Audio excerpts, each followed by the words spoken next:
This is Overwatch. Tune in for the latest information and news for the hunting, shooting and outdoors.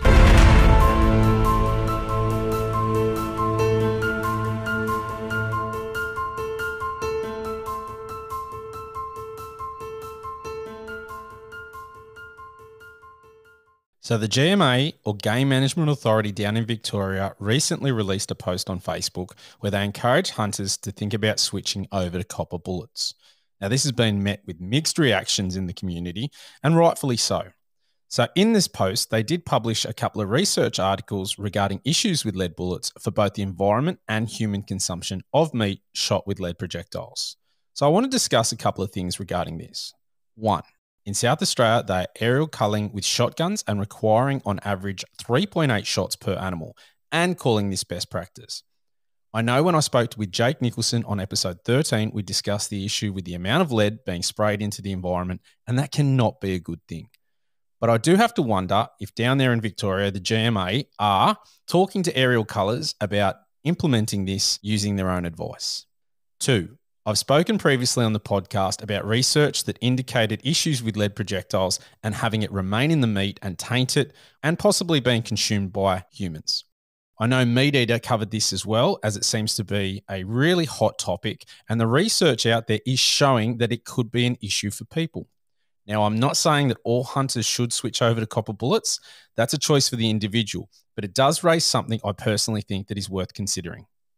Now, GMA are not saying that you must use copper projectiles. They are recommending it, and there's really nothing wrong with that. 3. Yes, I'm concerned about the amount of lead in the environment, but as we know, 1080 is being sprayed all over the place, and it's constantly wanting to be used more and more. It's a hard pill to swallow when the promotion of 1080 is so prevalent and it's a poison that there is no cure from.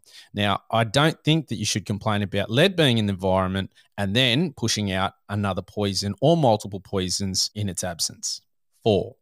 There is also consideration about the cost of copper ammunition, as it is more expensive. However, I do think that as it becomes more prevalent, we'll see the cost fall like all new technologies, and thermal devices are a perfect example of this.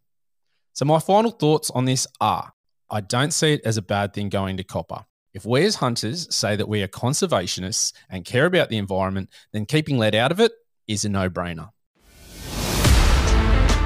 If you have a topic, guest, question, or any gear that you want to hear about on the podcast, shoot us an email. AustralianHuntingandBeyond@gmail.com. Alternatively, find us on Facebook, Instagram and Twitter. All the links are in the show notes. If you haven't already, make sure you give us a review and subscribe to our podcast on whatever platform you're listening on. Thanks for joining us, and we'll catch you next time.